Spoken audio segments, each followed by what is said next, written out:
प्रश्नों का जवाब दीजिए। मैं आपसे प्रश्न पूछूंगा, आप उत्तर देंगे, ठीक है, जिससे पूछूं, ठीक है। ये एक्टिविटी रोज होगी, क्वेश्चंस भी आज मैं लेकर आया हूं काफी सारे, ठीक है। बेटा आप बताओ आशु, 1773 रेगुलेटिंग एक्ट में क्या क्या प्रमुख बिंदु थे? आप हिंदी मीडियम से है ना, बताइए, भले ही आप दो बताइए, पर क्या क्या थे? 70 कोई भी दो, कोई और हाथ रेस कर सकता है, गुड, ताकि मुझे पता है। कोई दो आशु, कोई एक बिंदु, लैक ऑफ रिवीजन, हाँ कोई नहीं याद आ रहा है, एक ही याद आ रहा है, बताओ बेटा। अच्छा एक ही दिन आई थी, चलो। 1781 का कोई एक कारण, 1784, चलो आशु नाम है, ASHU। बेटा आप बताओ 1773 के कोई प्रमुख दो बिंदु बता दीजिए। सर इसमें जो है उसकी शक्तियाँ जो बंगाल में जाने लगी थी। किसकी शक्तियाँ बेटा? और मद्रास। हाँ बॉम्बे, उस समय मुंबई नहीं था, बॉम्बे और मद्रास। Good good good. किस में जाने लगी थी? बंगाल में। उस बंगाल के गवर्नर को क्या कह के संबोधित करते थे, बताओ रिंकी? गवर्नर। वेरी गुड बच्चे, वेरी गुड। हाँ कोडेंट प्रो क्यों आया था, बहुत बढ़िया। दूसरी बात ये, अगला क्वेश्चन, वेरी गुड। 1773 के विफल होने के कारण स्पष्ट करें, बताएं। मोनिका के बगल में जो बच्ची बैठी, आप तो आज ही आई हो शायद, आप आ जाए मोनिका के बगल में बेटा, आप आज ही आए, कोई बात नहीं, कोई बात नहीं। आप कोई एक कारण बता सकते हैं 1773 का जो है रेगुलेटिंग अधिनियम? हाँ जी,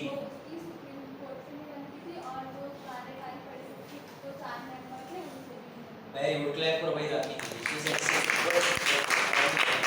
मतलब बच्चा आगे बैठ रहा है तो पढ़ रहा है, ठीक है। और उत्तर आपसे पूछता हूँ, बताइए 1909 को किस नाम से जाना जाता है? 1909 को, पीछे बेटा आप बताओ। हाँ आप ही, आपके जस्ट पीछे, हाँ आप बताओ 1909 को किस नाम से जाना जाता है? प्रयास करो, याद करो। आप बता दो, आप बता रही थी मॉर्ले मिंटो रिफॉर्म। क्या खास बात थी? कोई दो बिंदु, रुक जाए, नहीं बोलना नहीं, कोई खास दो बिंदु मॉर्ले मिंटो के, कोई खास? बेटा तुरंत याद करा करो, मॉर्ले मिंटो में लेजिस्लेटिव काउंसिल की सीटें कितनी कर दी थी? 60। भारतीयों को बिल पर चर्चा, सप्लीमेंट्री प्रश्न, ये सब दे दिए थे कि नहीं दे दिए थे? चलो अगला क्वेश्चन, 1861 में हाँ या ना में जवाब देना है, जिससे मैं पूछूंगा, ठीक है। आप बताओ बेटा 1861 में क्या पोर्टफोलियो सिस्टम आया था? पोर्टफोलियो आया था, वेरी गुड। चलो अगला प्रश्न आप बताने का प्रयास कीजिएगा। 1784 को पिट्स अधिनियम कहते हैं। पिट्स अधिनियम ने क्या खास बात थी? कोई एक बिंदु बता दीजिए।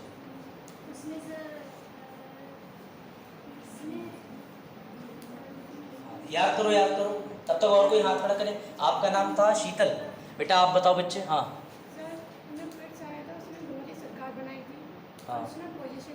वेरी गुड, अरे क्लैप बजाओ शीतल के लिए, ये वही बच्ची है जो पहले दिन आंसर नहीं दे पा रही थी। बहुत बढ़िया बेटा, वेरी गुड। लेकिन ये स्पिरिट बनी रहनी चाहिए, तोड़ना नहीं है इसको, ठीक है। हाँ कोई एक पॉइंट याद आया 84 का? अगर आपको पिट्स का नाम ही याद होगा तब भी आप उत्तर दे दोगे, मैंने बताया था। बैठो भी और पूछता हूँ। वेरी गुड, पिट्स कंपनी के पास कितनी शक्तियां थी? अभी मैं और प्रश्न पूछ रहा हूँ। हाँ 4 शक्तियां थी, कौन कौन सी 4? राजनीतिक, सैन्य, प्रशासनिक, कमर्शियल। इनमें से पिट्स के शासन काल के समय पर यानी 1774 के अधिनियम में उसने डबल गवर्नमेंट की स्थापना की। मैंने स्लाइड में आलू, उसके बाद चाकू, डुअल गवर्नमेंट डाला है, रिवाइज नहीं करोगे तो वो चाकू घर वाले आप पे प्रयोग कर सकते हैं। चलो बच्चे कोई बात नहीं, जो बच्चे उत्तर नहीं दे पाए बेटा पढ़ लिया करो। हम लोग स्लाइड, PDF, नोट्स, रिवीजन इसीलिए करा रहे हैं कि आप अफसर बिटिया बन जाए, पर आप लग रहा है नौकर बिटिया बन के ही मानो है। हाँ 1793 का मैं बता दे रहा हूँ, उसमें कम से कम 5 चीजें थी।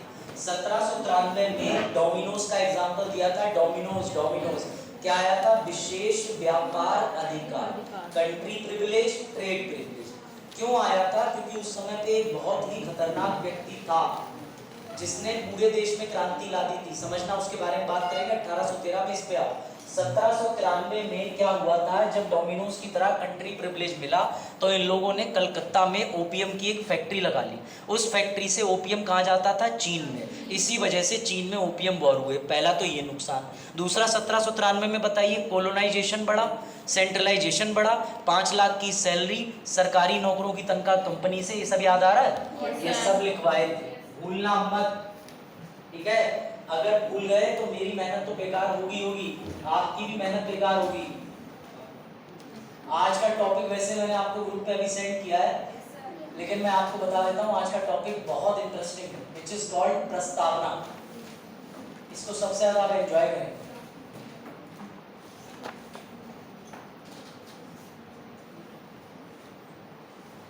ठीक है, तो बताइए भैया, प्रस्तावना को भारतीय संविधान में किस देश से लिया गया है? अभी देखना कितने लोग हाथ खड़ा करेंगे, उत्तर देंगे। हाँ, प्रस्तावना को भारतीय संविधान में किस देश से लिया गया है? From where we have occupied और from where we have taken the concept of preamble. Which country? America. बेटा जो लोग अमेरिका उत्तर दे रहे हैं बहुत बढ़िया। अब तुम्हें एक और कंफ्यूजन उत्तर देता हूँ। लो, लैंग्वेज ऑफ प्रियम्बल, प्रस्तावना की भाषा किस देश से उठाई? अरे गजब, मेरे स्टूडेंट हो। गुड। तो ऑस्ट्रेलिया से। तीसरा सवाल, क्या फ्रांस की क्रांति, रशिया की क्रांति का प्रियम्बल पे कोई प्रभाव है?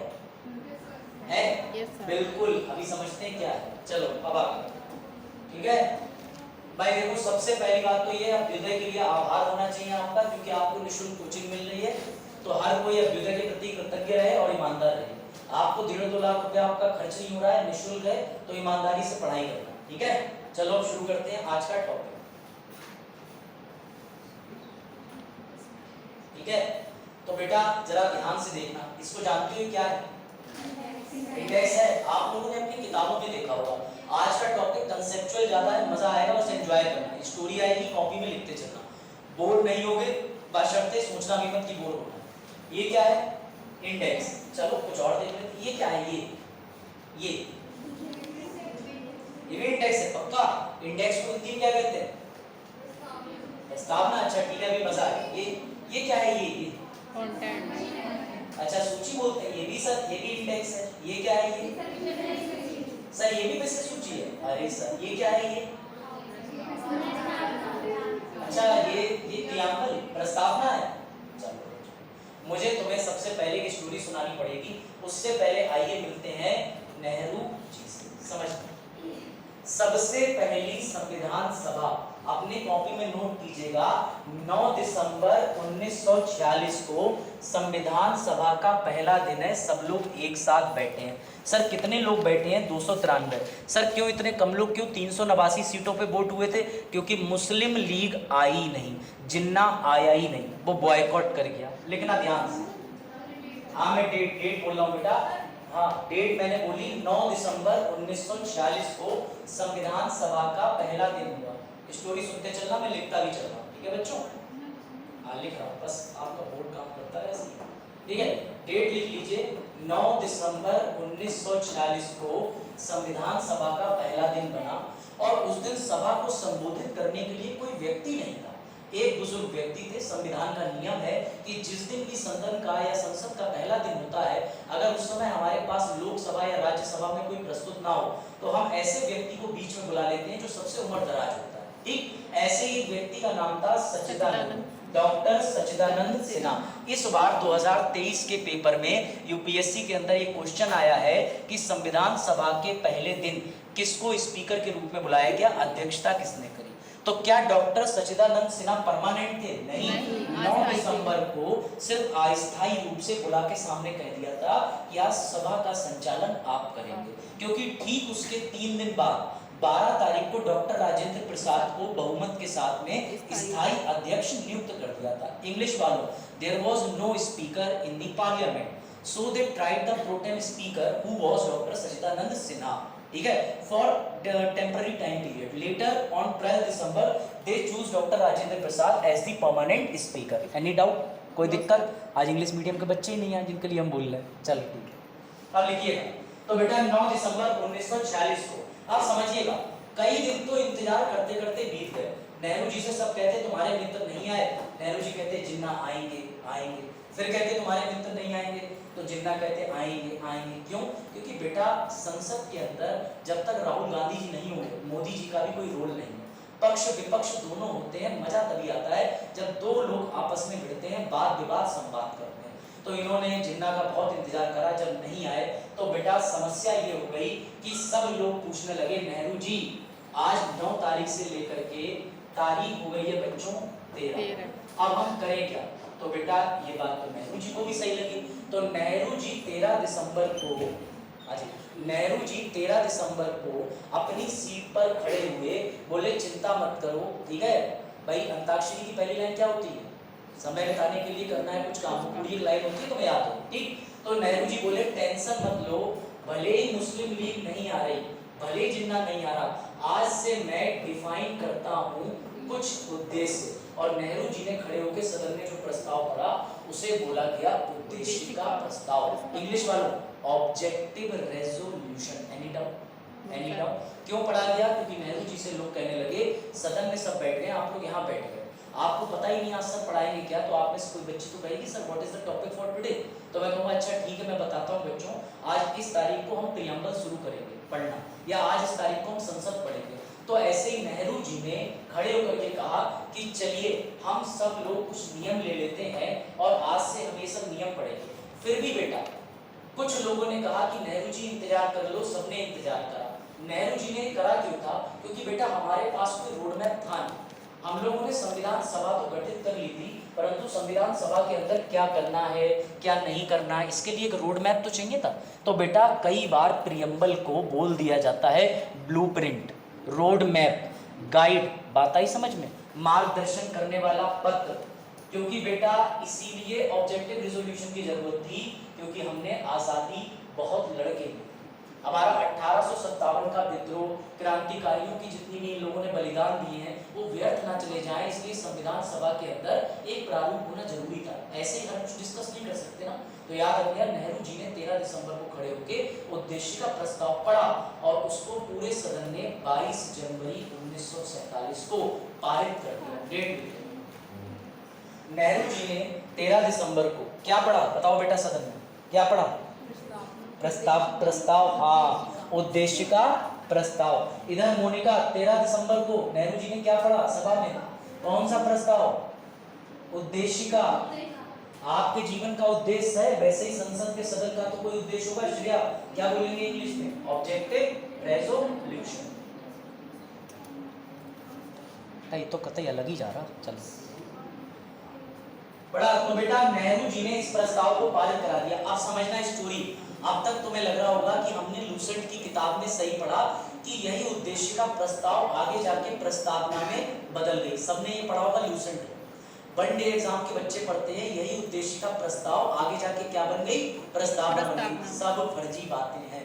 आईएएस के बच्चे को फर्जी ज्ञान नहीं चाहिए। आओ अब आगे बढ़ते हैं। तो देखो पहले तो याद रखना इसी उद्देश्य का प्रस्ताव क्या बोलते हैं? ब्लूप्रिंट, नक्शा, उद्देश्य, आइडिया, ऑब्जेक्टिव। बाबा साहेब ने इसी उद्देशिका को बोला था कि ये संविधान की आत्मा है। अनुच्छेद 32 की बात नहीं कर रहा हूँ, वो हृदय और आत्मा है। सिर्फ आत्मा की बात हो तो उद्देशिका, किसकी बात हो? आत्मा की। सर हम नहीं मानते तो रुक जाओ भैया, तुम कतई मत मानो, ठीक है। ये देखो इतनी बार ये क्वेश्चन आया है, खुद देखो। वो तो मन नहीं चल रहा सरकार का, आयोग का, वो 20-25 बार और ये क्वेश्चन दे बता दो। भारतीय संविधान का कौन सा भाग संविधान की आत्मा कहलाता है? अगर यहाँ लिखा हो हृदय और आत्मा कहलाता है, अनुच्छेद 32 सिर्फ आत्मा कहलाता है, उद्देश्य का प्रस्ताव या उद्देश्य का। कोई डाउट? कोई डाउट? हम वही चीज यहाँ पर कवर करेंगे जो ऑथेंटिक। कोई दिक्कत? अब समझिए, अब आ जाओ।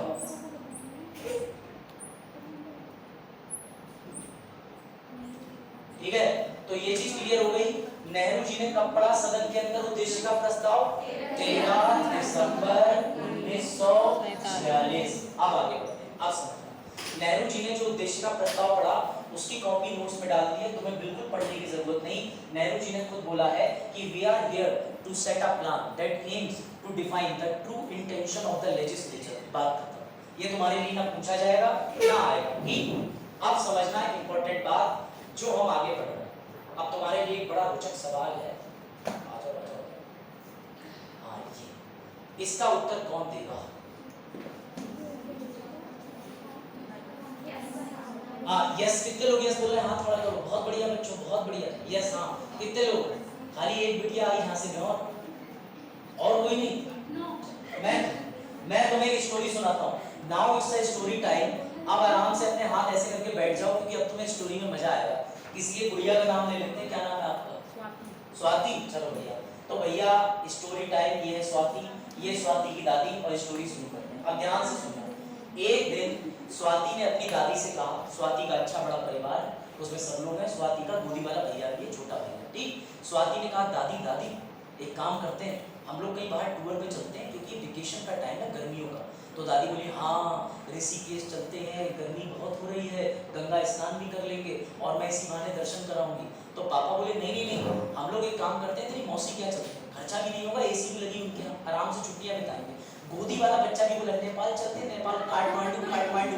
बोले चुप कर। फिर इनसे पूछा गया, इन्होंने कहा कि नहीं नहीं, काम करते हैं, पापा मौसी के घर ठीक कह रहे हैं। सब लोगों ने पूर्ण निष्ठा भाव से एक प्लान बना लिया। ट्रैवल एजेंट से बात भी हो गई।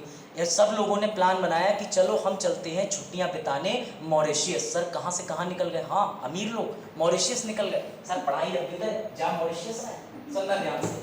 तो सब लोग मॉरिशियस निकल गए। जैसे ही इन्होंने ट्रैवल प्लान बनाया, टिकट बुक हो गई, 3 महीने के होटल बुक हो गए, एक एक बच्चे के लिए कपड़े खरीद लिए गए, सबको रिश्तेदारों को फोन कर दिया, इंस्टाग्राम स्टोरी भी आ गई, और ये बच्चे अचानक से पूरे परिवार के साथ निकल गए। ओहो ओहो। Then certainly a news officiates in the air that due to COVID, all the airlines, all the hotels, and all the peoples are being quarantined. बेचारी स्वाति तो अपने घर में 4 घंटे हुई, 4 घंटे। पापा अलग हुए, किसी बहाने मौसी से मिल ले, ठीक है। तो बेटा सुनो, पापा और पूरा परिवार बहुत हो रहा है। अब आप इस स्टोरी का कंसेप्ट समझना। सर आप ये स्टोरी क्यों बता रहे हो? क्योंकि बेटा ध्यान रखना, उद्देश्य का प्रस्ताव और प्रियम्बल कभी एक हो ही नहीं सकते। उद्देश्य का प्रस्ताव वो था जो स्वाति ने बनाया था, बट प्रियम्बल वो था जो एक्चुअली संविधान बनने के बाद तुम्हें मिला। इसीलिए कहते हैं preamble is the summary, not the introduction of constitution. Is it clear और नॉट? बताओ। आप समझे कि हमने संविधान सभा में बैठ के डिसाइड करा कि हम बात करेंगे आरक्षण पे, मौलिक अधिकार पे, सारे मुद्दों पे, लेकिन क्या सारे मुद्दे रह गए? कहीं ना कहीं कुछ मुद्दे तो छूटे होंगे। तो जो फाइनल प्लान बन के आया, दैट इज कॉल्ड प्रियम्बल। किसी को कोई दिक्कत? किसी को कोई दिक्कत? किसी को कोई दिक्कत? दिक्कत हो तो बताओ, ऐसे बता दो। जो शुरू किया दैट इज उद्देश्य का प्रस्ताव, प्लान, बीच में कॉन्स्टिट्यूशन पूरा बना, प्रियम्बल एंड। सर इसका एक प्रमाण दे दो। प्रमाण ये है कि अगर प्रियम्बल शुरू में बना होता तो तुमने प्रियम्बल 26 नवंबर 1949 को अडॉप्ट क्यों किया? बता दो। तुमने 22 जनवरी 1947 को प्रियम्बल की डेट अडॉप्टेशन की क्यों नहीं रखी? इज इट क्लियर और नॉट? स्टोरी आई समझ में? Swati is it clear? भूलोगी तो नहीं बच्चे कभी? नहीं। तो आप समझ गए, जैसा सोचा था वैसा ना हो, जैसा सोचा था वैसा करेंगे, लेकिन प्रियम्बल जो एक्चुअल में घटित हुआ, इंदिरा गांधी जी ने यही तो अपराध कर दिया। समरी बदल दी, पिक्चर बुक में बदलती समझ आता, तुमने एंड में समरी बदल दी। H.H. श्रेवाई जज ने कहा है कि Indira has done a fraud to the constitution. She has not only change the photograph but the person remains the same, yet the photograph has changed. बताऊं तो वनडे एग्जाम के स्टूडेंट नहीं बनना। यूपीएससी वाला बच्चा कहेगा उद्देश्य प्रस्ताव अलग था, उद्देश्य का प्रस्ताव वाज अ डिफरेंट थिंग, लेकिन प्रियम्बल जो घटित हुआ that is a different thing. अंतर आ गया समझ में? Any doubt?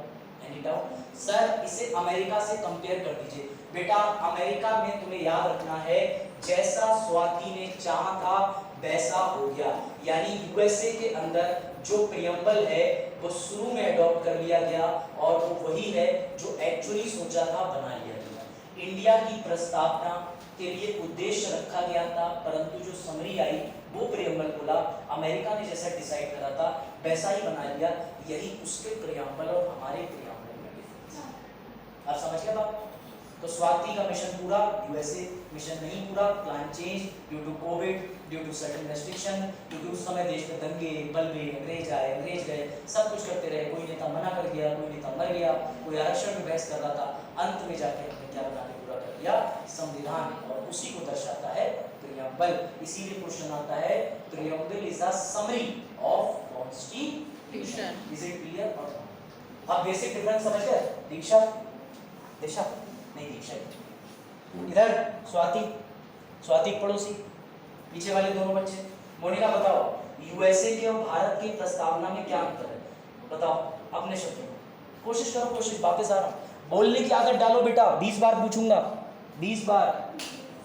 हाँ इधर कोई बताना चाहेगा यूएसए की प्रस्तावना में क्या अंतर है? नहीं बताओ क्या बोलो क्या? अच्छा मतलब बता रही हो, बताओ। हाँ और कोई बच्चा? आशु? हाँ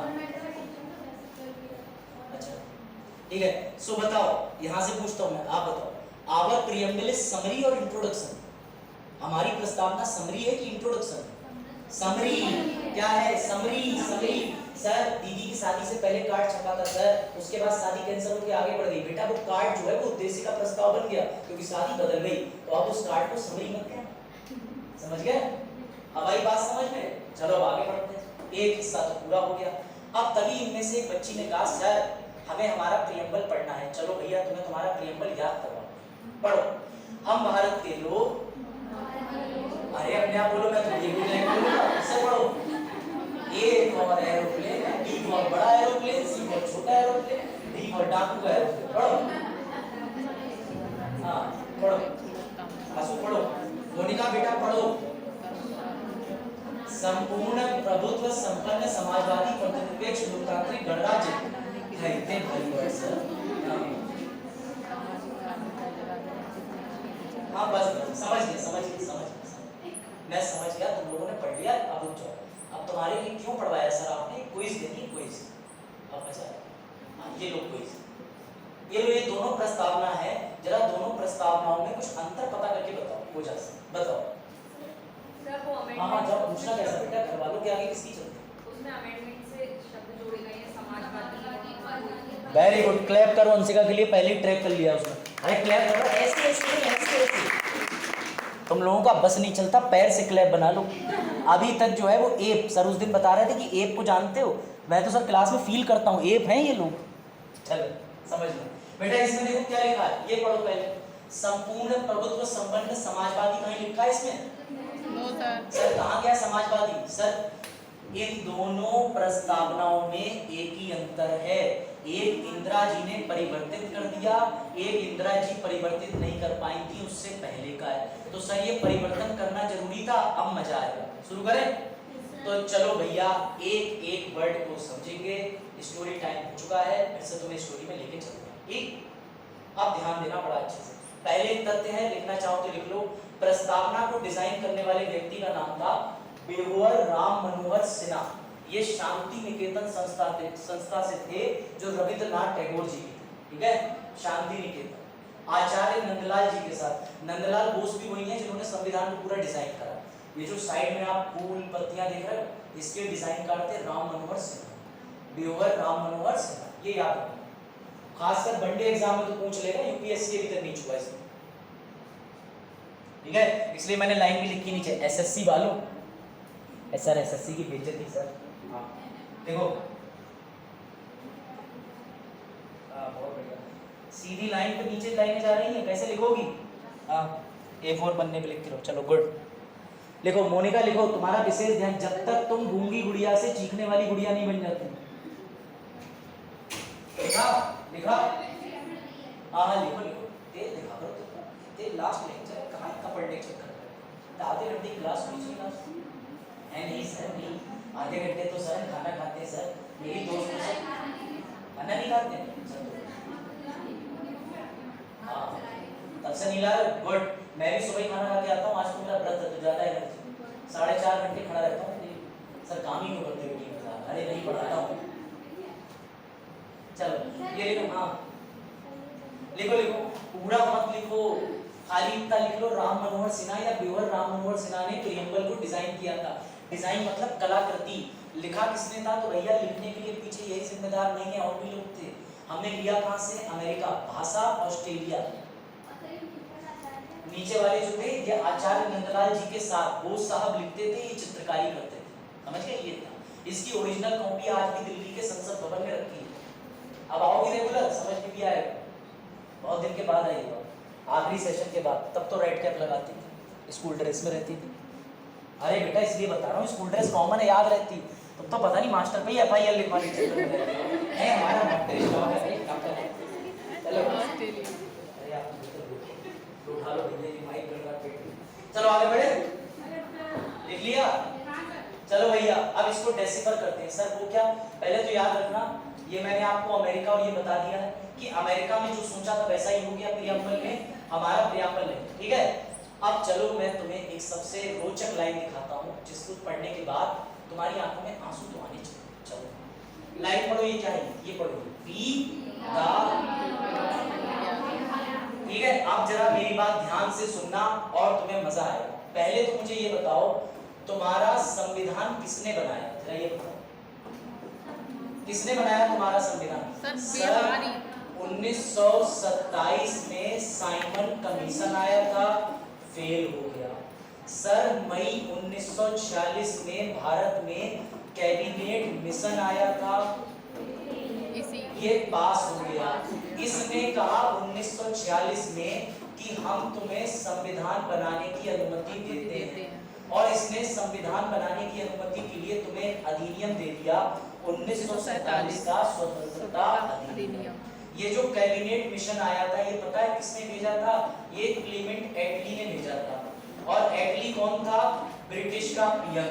तो हिम्मत कैसे हो गई तुम्हारी लिखने की प्रस्तावना में कि we the people of India. मेरी बात समझना, तुम्हारा संविधान बनाने की अनुमति अंग्रेज दे रहे हैं, कैबिनेट मिशन अंग्रेज भेज रहे हैं, 1947 का एक्ट अंग्रेज बना रहे हैं, तो तुमने यहाँ पर कैसे लिख लिया हम भारत के लोग ये आज्ञा देते हैं कि हमारा प्रस्तावना बनाओ? कैसे लिख लिया तुमने, जरा बताओ। पुराने स्टूडेंट नावल, हाँ अरे सस्पेंस बना रहा हूँ मैं, सस्पेंस। हाँ कौन बोला था सर, ये क्या बोले थे? बोला अच्छा पुराने, ओ हाँ दीक्षा समझदार। क्यों क्यों तुमने be the people of India लिख लिया? इतनी हिम्मत तुम्हारी कैसे होगी? तुमने कैसे लिख लिया हम भारत के लोग? बेटा अगर तुम्हारे दिल में सम्मान नहीं है धोखे से भी अम्बेडकर साहब के लिए, तो सम्मान बढ़ा लो। ही वॉज द पर्सन, गजब आदमी थे। क्योंकि जब 1947 का अधिनियम पारित हुआ था तो अंग्रेजी हुकूमत ने कहा था कि तुम अपने संविधान का फाइनल ड्राफ्ट बनाने के बाद हमारे पास भेजोगे, क्योंकि बिल कहाँ प्रस्तुत होता है? सदन में। उस समय हम डोमिनियन थे, अधिराज्य। आजाद हम कब हुए? 15 अगस्त 1947। तो क्वीन ने कहा था कि तुम अपना ड्राफ्ट बना के मेरे पास भेज देना। बाबा साहब थे भैया, अनेकों देशों का संविधान पढ़े हुए, बोले अगर मैंने इस बेवकूफ के पास भेज दिया तो यहाँ लिख के आ जाएगा we the queen allow you. Baba Sahab ने जानबूझ के प्रोसीजरल एरर कर दिया। बाद में क्वीन ने भेजा कि अरे ड्राफ्ट क्यों नहीं भेजा? बोले अरे मैडम भूल गए, मिस्टेक हो गई। तो बाबा साहब का नमन है, क्योंकि वो जानते थे अगर इसमें लिखा ही नहीं हुआ we the people of India तो भारत का हर एक भारतीय शर्म से कहेगा कि हमारा भारत का संविधान जो है वो अंग्रेज देके गए, अंग्रेजों के लिए है। इसलिए बाबा साहब के लिए क्लैप बजाओ, we the people of India जाके है ना। बाबा साहब के प्रति इज्जत बना के रखना। अब देखो बाबा साहब तो अपना काम करके चले गए, फिर एक समय आया और एक गूंगी गुड़िया बनी देश को चलाने वाली प्रधानमंत्री। पहले शुरू में सब कहते थे इस बच्ची से कुछ नहीं होगा। लिटरली इंदिरा गांधी जी जब पहली बार खड़ी हुई थी पद के लिए, तो जितने भी उनके पापा के दोस्त से बोले ये इंदिरा, ये तो सिविल सर्विसेज की तैयारी करने वाली स्टूडेंट रहती है, जब आओ चाचा नमस्ते भी नहीं कहती है, एटीट्यूड में चली जाती है, कमरे में दिन भर पड़ी रहती है, IAS की तैयारी कर रही है, पता नहीं क्या कर रही है। सब ये कहते थे ये गूंगी गुड़िया। लेकिन बेटा जब गूंगी गुड़िया दहाड़ने पे आई तो उसने लोगों की नसबंदी करा दी, इमरजेंसी। हाँ यही करा था उसने। तो ये होता है गूंगी गुड़िया का कहर। अब समझना, इंदिरा जी का एक नारा था चुनाव लड़ने से पहले, वो नारा क्या था? गरीबी हटाओ। इस बात का प्रभाव लोगों पे इतना गहरा पड़ा था कि इंदिरा जी चुनाव ऐसी बातों से जीती थी। इंदिरा जी ने दूसरी चीज क्या करी थी? जो अंग्रेज थे, अंग्रेज वो तो चले गए थे, भारत के जितने राजे रजवाड़े थे उन्हें भारत के पैसों से पेंशन दी जाती थी, पता है? पेंशन, उसे कहते थे प्रीविटी पर्स। इंदिरा जी ने कहा मैं जितने भी राजाओं को दी जाने वाली मासिक पेंशन है खत्म कर दूंगी, गरीबी हटा दूंगी, बैंकों का एकीकरण कर दूंगी, जितने भी भारत में नीतियां हैं सबको गरीबों के फेवर में ले आऊंगी। तो इंदिरा गांधी जी ने कुछ नहीं करा। इंदिरा गांधी जी ने ओरिजिनल संविधान में 42वां संशोधन करके 3 शब्द डाल दिए, लिखो 3 शब्द। पहला क्या है बताओ? समाज। Very good. पहला वर्ड है समाजवादी, लिखते चलना। और दूसरा वर्ड क्या है बच्चों समाजवादी के बाद? पंथनिरपेक्ष। Very good. सेक्युलर, इसे बोलते हैं पंथ। धर्मनिरपेक्ष लिखने की गलती मत करना, ओरिजिनल प्रियम्बल में पंथनिरपेक्ष लिखा है। और तीसरा लिखो इंटेग्रिटी। इंटेग्रिटी सही क्या होता है सर? अखंडता।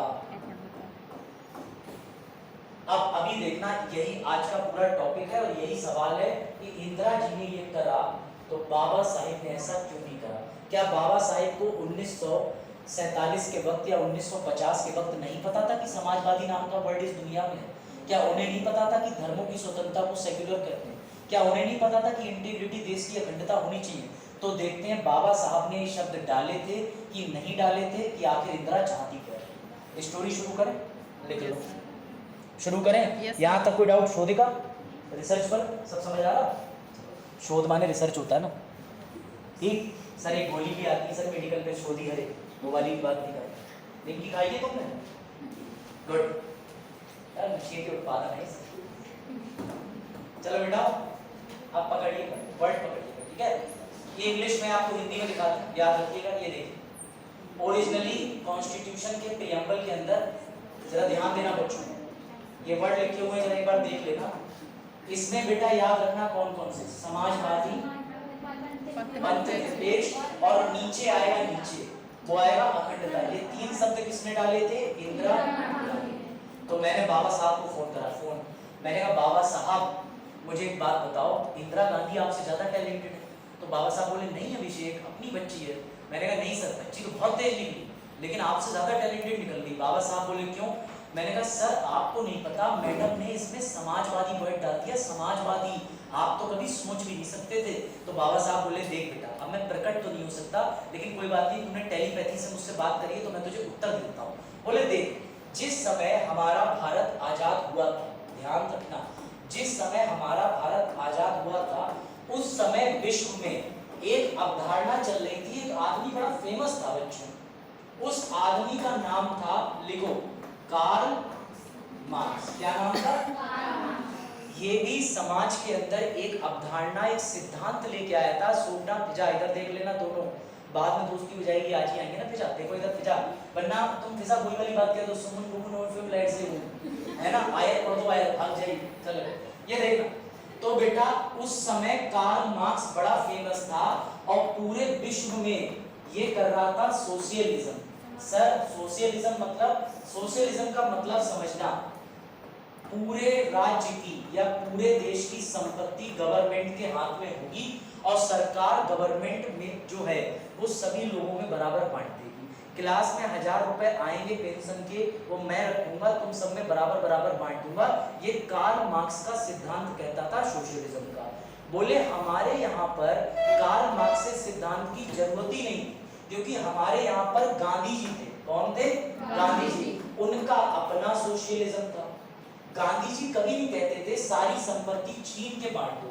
गांधी जी ये कहते थे कि हर व्यक्ति को बराबर अवसर दो ताकि वो कमा सके। एग्जाम्पल दूं, अगर मैं कहूं आज की डेट में आशु से कि आशु रिलायंस के अंबानी का पैसा छीन ले रहे हैं दोनों मिलके, तुम भी बीजेपी मैं भी बीजेपी, और एक काम करते हैं अंबानी का पैसा पब्लिक में बांट देते हैं, रॉबिनहुड बन जाते हैं। तो कहेगी नहीं सर कैसी बेवकूफ़ी बातें कर रहे हो, ये तो कार्ल मार्क्स का सिद्धांत था। हमारा सिद्धांत ये कहता है, गांधी जी कहते हैं कि मैं किसी पैसे वाले से पैसा छीनूंगा तो नहीं, लेकिन मैं बीए करने के, एमए करने के, पेट्रोल का बिजनेस करने के, मोबाइल का बिजनेस करने के जितने लोग बैठे हैं सबको समान अवसर दूंगा। बात आ रही समझ? अब तुम बीए करने के बाद चाहे तो तुम अपने घर पे शादी के बाद ससुराल चली जाओ, चाहे लवासना जाकर के रैंक बन ले आओ, लेकिन दोनों को बीए उतने ही रुपए में करने का 3 साल का समान अवसर दूंगा। तो मैंने कहा अच्छा बाबा साहब ये बात थी। तो बाबा साहब बोले देख अभिषेक, फिर भी आजकल के लोग जब तक प्रमाण ना दे तो मानते नहीं है। तो बाबा साहब बोले देख बेटा एक लाइन जरा ध्यान से पढ़ ले। बोले क्या? बोले पढ़ प्रियम्बल के अंदर समता किसकी? प्रतिष्ठा और अवसर की। अभी मजा नहीं आएगा तब तक इंग्लिश में ना दिखाओ, पढ़ना बेटा। बाबा साहब ले गए प्रियम्बल में और बोले जरा पढ़ इक्वलिटी ऑफ,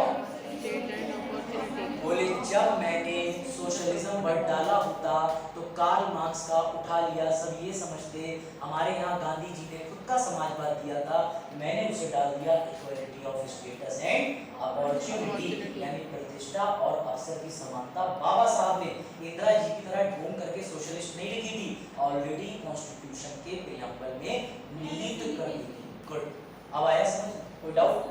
बेटा बाबा साहब इज नेवर रॉन्ग, एक फॉर्मूला गांठ बांध लो, बाबा साहब वाज नेवर रॉन्ग। बाबा साहब ने जो भी करा वो ठीक है। ऐसे ही मैंने फिर से बाबा साहब को घेर लिया, इसके बाद तो मुझे रात में नींद आ गई। फिर मैंने कहा बाबा साहब आपने ये वर्ड डाल के तो गजब ही कर दिया, बता के मुझे। लेकिन बाबा साहब अब भी इंदिरा ठीक है। बोले क्यों?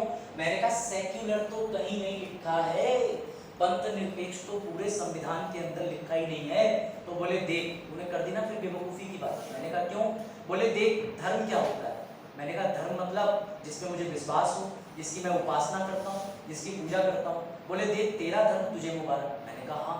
बोले मुस्लिम भी होंगे, हाँ, क्रिश्चियन भी होंगे, हाँ। बोले सबको सबका धर्म मुबारक। आप ध्यान से समझना, बोले मैंने डायरेक्टली सेक्युलर वर्ड इसलिए नहीं डाला, लोगों को लगता कि बाबा साहब प्रियम्बल के अंदर किसी एक धर्म की वकालत कर रहे हैं। इसके बदले मैंने फिर से प्रियम्बल में एक शब्द डाल दिया, बाबा साहब बोले, और वो तुम्हारे सामने रहा, जरा खुद पढ़ लो। ये रहा, पढ़ो।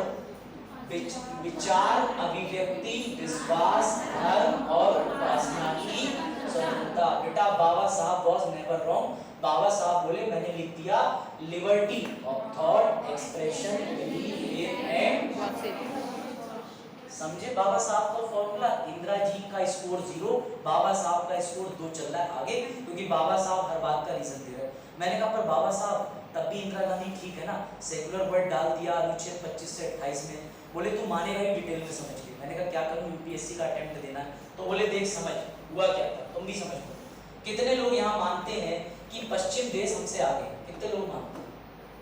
यहाँ बैठे हुए कितने बच्चे हैं जो मानते हैं कि यूएसए, इंग्लैंड ये सब हमसे ज्यादा डेवलप है और हमसे ज्यादा अच्छे थे? बताओ। हाँ, कितने लोग मानते हैं? भारत में कुप्रथाएं थी ना, बाल विवाह, सती प्रथा, बिडोरी मैरिज, विलियम बेंटिक, ये सब आकर के छुटाते थे ना। सुनो, अब तुम सुनो, अंग्रेजों की गधा पढ़ो, सुनना। ये है स्टेट, ये है रिलीजन। बेटा राज्य छोटा, स्टेज बड़ा, रिलीजन बड़ा। कैसे? बेटा इंग्लैंड में और पश्चिम देशों में चर्च के पादरी खुद का अपने पास सेना रखते थे, खुद की घुड़सवारी से लेके राजशाही जीवन जीते थे, और जो वहाँ के मिनिस्टर होते थे, किंग होते थे, क्वीन होते थे, वो सजदा और पैरोस करते थे। बाबा साहब का मतलब समझना, बाबा साहब बताना चाहते हैं कि यूरोप पूरा का पूरा अंधकार में डूबा हुआ था। क्यों डूबा था? क्योंकि धर्म का और कुरीतियों का और सुपरस्टिशन का एक बादल छाया हुआ था। इसी बादल के हटने की घटना को आप इतिहास में पढ़ते हो, पुनर्जागरण, याद आ रहा है? रेनेसा पढ़ते हो। तो बाबा साहब ने कहा देख अभिषेक, पश्चिमी देशों को ना इन रिलीजन ने बर्बाद कर दिया। कभी भी कोई रिलीजन के अगेंस्ट नहीं जा सकता था। ये लोग कहते थे पृथ्वी फ्लैट है, लोग मानते थे। ये कहते थे इस सीमा के बाहर न जाना, लोग नहीं जाते थे। ये कहते थे एडम एंड ईव आए थे, लोग मानते थे। यानी कुल मिलाकर के देश की बर्बादी का कारण ये थे। ना तो ये लोगों को वैज्ञानिक खोज करने देते थे, ना तो ये लोगों को आगे बढ़ने देते थे। तो बोले इस रिलीजन की वजह से अभिषेक पता है हमने क्या देखा? यूरोप के अंदर हो गया रेनेसा, पुनर्जागरण। जब जब धर्म किसी भी सरकारी तंत्र में हस्तक्षेप करेगा, उस राज्य का नैतिक स्तर और उस राज्य का पतन होना अनिवार्य है। उदाहरण दे दूं, वर्तमान सरकार, इस सरकार के चुनाव जीतने का मतलब है रिलीजन का इंटरफियरेंस स्टेट में। मैं ना सरकार की आलोचना कर रहा हूँ ना धर्म की, मैं तुम्हें ये बता रहा हूँ कि सरकार का काम है नीतियों पर बहस करना, ना कि धर्म को आगे लाना। धर्म एक ऐसा व्यक्तिगत मुद्दा है कि जिसकी जेब में रुपए भी नहीं, परंतु वो धार्मिक। ये बात समझ रहे हो? तो इस वजह से बाबा साहब बोले कि जब भी किसी देश का धर्म किसी देश में इंटरफियर करेगा, उस देश की बर्बादी तय है। अगर उस समय हम सेक्युलर लिख देते तो ये मैसेज जाता कि भारत में कहीं ना कहीं धर्म की सुरक्षा की बात हो रही है और लोग इसका गलत मतलब निकाल लेते। तो बाबा साहब ने कहा, इसलिए हमने सिंपल सी बात लिख दी, liberty of thought, expression, belief, faith and worship. इसको जो धर्म मानना है मानो, क्यों? जिसका जो मन मानना है करो। तो मैंने कहा बाबा और समझा दो। बोले देख अभिषेक, तेरी मम्मी एक पर्टिकुलर डे पे एक पेड़ की पूजा करती होगी, बोले तेरी सिस्टर एक पर्टिकुलर किताब की पूजा करती होगी, तेरी मौसी का दोस्त या फिर तेरा दोस्त एक पर्टिकुलर धर्म में बैठ के नमाज पढ़ता होगा? बोले भारत में किसी का कोई धर्म है ही नहीं, ये सब के सब जो है ये समुदाय का भाग है, ये सब पंथ है। पंथ का मतलब होता है एक धर्मगुरु, एक दिशा में पूजा करना, एक किताब होना और एक प्रैक्टिस प्रोपोगेट करना। तो बाबा साहब ने कहा कि भारत में व्यक्ति को धर्म में नहीं बांध सकते। कोई वृक्ष में भगवान देख रहा है, कोई किताब में भगवान देख रहा है। अब आज की डेट में कोई नए धर्मगुरु पैदा हो जाए तुम्हारे लिए, वो भी भगवान हो जाएंगे, पत्थर में भी हो जाएंगे। तो बाबा साहब ने कहा इसलिए हम ऐसा कोई भी मैसेज लेके धर्म को नहीं लेना चाहते थे। हमने लिख दिया तुम्हारा विश्वास जिसमें हो, उपासना जिसमें हो, श्रद्धा जिसमें हो, पूजा जिसमें हो, उसे मानो भाड़ में। समझ गए बात? तो बाबा साहब ने ये भी डिफाइन कर दिया कि सेक्युलर वर्ड डालने की आवश्यकता नहीं थी। बात आई समझ? कोई दिक्कत यहाँ तक? सर इंटीग्रिटी रह गया। सर इंटीग्रिटी नहीं बताया आपने, अखंडता बताने की जरूरत ही नहीं, दिखा देता हूँ। ठीक है, लास्ट वाली लाइन रह गई। अभी और भी चीजों का मतलब समझेंगे बच्चों, अभी तो डायग्राम से पढ़ेंगे, अभी तो तुम्हें बस दिखाना था। आ गया। हाँ 3 वर्ड हो गए, अब आ जाओ अखंडता। कार्ल मार्क्स भी हो गया, ये क्वेश्चन भी हो गया। अरे कितना आगे चला गया। मुझे लगा मेरी पीडीएफ सपोर्ट करना, इसमें बंद कर दिया। चलो कोई चेंज कर, ठीक है। ये देश की अखंडता के लिए ये रहा आर्टिकल 3। और बेटा संविधान में एक आर्टिकल और है, आर्टिकल 1। उसका जरा बताओ क्या कहता है article? India that is Bharat shall be union of state. India जिसका नाम भारत होगा वो क्या हो गया? राज्यों का संघ होगा। बाबा साहब बोले बेवकूफ, जब आर्टिकल 1 खुद ही कह रहा है कि एक बार तुम भारत में जुड़ गए उसके बाद तेरे टुकड़े नहीं हो सकते, भारत तेरे टुकड़े होंगे, जो नारा लगा था वो वाहियात था। तो उन्होंने कहा जब टुकड़े हो ही नहीं सकते तो मुझे अलग से अखंडता शब्द लिखने की जरूरत ही क्या थी। इसको और समझ गए? बाबा साहब ने कहा सोशलिज्म की जगह क्या मतलब हो गया? Equality of status opportunity. Secular की जगह liberty of thought expression belief faith and worship. Integrity की जगह आर्टिकल 1 से लेके 4 तक 1 है, ये तीसरा बन गया। कोई दिक्कत? चलो अब बाकी के वर्ड सीख लेते हैं जो ओरिजिनली प्रीएम्बल में है फोटो के साथ, क्योंकि स्टोरी सुनने की क्षमता तो तुम्हें इतनी है ना। चलो फिर एक सवाल होता है। अब पहला शब्द है संप्रभु, लिख लो भैया, इसे बोलते हैं सोवेरेन। ये लो लिखो, पहला वर्ड है सोवेरेन। ये आपके प्रीएम्बल में वर्ड आया है, याद रखना। प्रीएम्बल में पूछा गया है कितने वर्ड हैं, कितने वर्ड के अंदर कितने वर्ड हैं, ये पूछा गया है। सही क्रम लगाएं, सोवेरेन, सोशलिस्ट, डेमोक्रेटिक, रिपब्लिक। ठीक है, ये सारे वर्ड पूछ लेता है क्रम से लगाने के लिए। Sovereign, socialist, secular, democratic, republic, triple S PR। ठीक है, कोई बता सकता है सोवेरेन का मतलब क्या होता है? ठंडा है पानी? नहीं। हाँ, सोवेरेन का मतलब कोई ट्राई करेगा? क्या होता है सोवेरेन का मतलब? हाँ गुड, बिल्कुल सही। बच्चे तो खतरनाक है। हाँ और कोई? पुराने वाला? हाँ मतलब नए वाले? हाँ आंसू पूरी तरीके से ठीक। एक दिन आशु की मम्मी ने कहा कहाँ जा रही है? तो आशु बोली मेरा मन मेरी मर्जी। मम्मी ने कहा ओ मेरा मन मेरी मर्जी, ले पकड़ एक टाइम की रोटी और घर के बाहर निकल जा, घर मेरा है। ये बेचारी पूरी रात खड़ी रही, पूरी रात रोई, बोली मम्मी आज के बाद मैं कभी नहीं कहूँगी। क्यों? क्योंकि इसने धोखे से मम्मी से कह दिया था मैं संप्रभु हूँ, मेरे आंतरिक और बाहर के मामले में खुद देख लूंगी। बेटा संप्रभु कहने से काम नहीं चलता, बनने से काम चलता है। भारत ने आजाद होने के बाद प्रस्तावना में वर्ड लिखा संप्रभु, इसको सही बताया आशु ने और इधर अंशिका ने कि जब देश के आंतरिक और देश के बाह्य मामले लेने के लिए उसी देश की एक सरकार होती है, एक व्यक्ति होता है, तब तुम असल मायने में संप्रभु कहलाते हो। क्या सर हम पहले नहीं थे? ना, क्योंकि तुम्हारे फैसले कौन ले रहा था? क्वीन। और उससे भी पहले ईस्ट इंडिया कंपनी। तो तुम क्या घंटा सोवेरेन थे? तुम तो सोवेरेन हुए हो 1947 के बाद। अब आई बात समझ में? तो प्रस्तावना का सोवेरेन शब्द बताता है ना तो आंतरिक रूप से कोई हमें परेशान करेगा कि बाहर से अमेरिका आ जाए और कहे तुम्हारे देश की आंतरिक सरकार हम चलाएंगे, ना तो हमारे देश के अटैक के समय कोई हमें निर्देश देगा कि तुम ऐसा ऐसा कर लो। दोनों मामलों में हम ही जिम्मेदार होंगे। बताओ क्या कोई व्यक्ति सोवेरेन हो सकता है? आप बताओ। जैसे संप्रभु देश को बैठे हो बेटा, क्या आप संप्रभु हो? आप फ्री हो इंटरनल एक्सटर्नल फैसले लेने के लिए? आप शीतल, आप पीछे रश्मि, इधर आप आप लोग फ्री हो क्या अपने इंटरनल एक्सटर्नल फैसले लेने के लिए? बेटा बाबा साहब को फिर से नमन करो, मुबारक हो, तुम लोग फ्री हो अपने फैसले लेने के लिए सिर्फ एक ही समय पर। सर कब फ्री है सर? लो भैया तुम्हें दिखा दे रहा हूं, ठीक है? कब? ड्यूरिंग इलेक्शन, चुनाव के समय तुम्हें भारत की सरकार निर्देश नहीं दे सकती कमल दबाएं कीचड़ में कमल खिलाएं, तुम कर दोगे कोर्ट में मुकदमा, क्योंकि उस समय तुम क्या होते हो? सोवेरेन, अपने विचारों का अभिव्यक्ति का फैसला लेने की पूरी छूट तुम्हें। बात आई समझ? तो क्या हम सोवेरेन हैं? सर सिर्फ चुनाव, उसके अलावा तो सरकार कहती है कैसे पढ़ा भाग यहाँ से। सर भागना पड़ेगा, धारा 144। सर सरकार उसके अलावा हमें रोक सकती है? हाँ रोका तो था 2020 में 21 मार्च को कोविड पंजाब में लगाया, उसके बाद धीरे धीरे बोला पिंड में रहो बाहर ना निकली, समझ गए?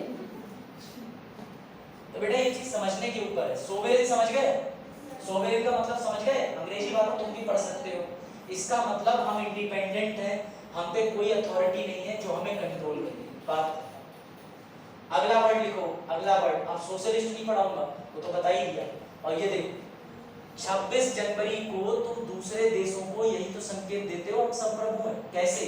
आज तक किसी बुद्धिमान बच्चे ने दिमाग लगाया झांकी प्रदर्शन होता है क्यों, जिसे टैबलिंग कहते हैं। आप तो बोल ही दोगे, मैंने बोल दिया आईआईटी से बीकॉम करा है मैंने। आईआईटी से क्या करा? मैंने इसे बीकॉम। अरे भैया सामने ये दृश्य जो है ये बताता है कि 26 जनवरी को ये परेड क्यों निकलती है, ताकि ये संकेत जाए फ्रांस को। इस बार तो हमने फ्रांस की बुलाया था नहीं, इमैनुअल मैक्रोनी को। हाँ मैक्रोनी आई थी, मैक्रॉन, इमैनुअल मैक्रॉन। अरे ये ट्रिक बना ली थी मैक्रोनी की। मम्मी से कही थी मैंने मैक्रॉन आ, बोले ठीक है मैक्रोनी ले आओ 2 प्लेट।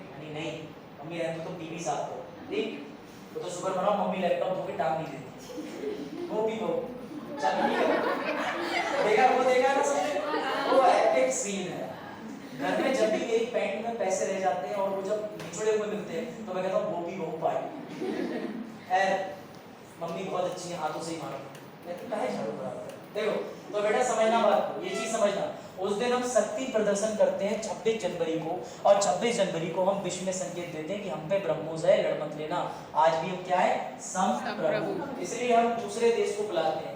ये प्रथा अंग्रेजों के जमाने से चली आ रही है, क्योंकि जो जॉर्ज पंचम था 1911 में आया था, वो भी यही सब देखने आया था, दिखाओ झांकी। तब हमने दिल्ली को अपनी राजधानी घोषित करवा दिया था उससे। बढ़े आगे, अगला वर्ड बेटा लिख लो, सोवेरेन, सोशलिस्ट हो गया। अगला वर्ड लिखो डेमोक्रेटिक, लोकतांत्रिक। लिखो लोकतंत्र 2 प्रकार का होता है, एक होता है प्रत्यक्ष और एक होता है अप्रत्यक्ष। लिखो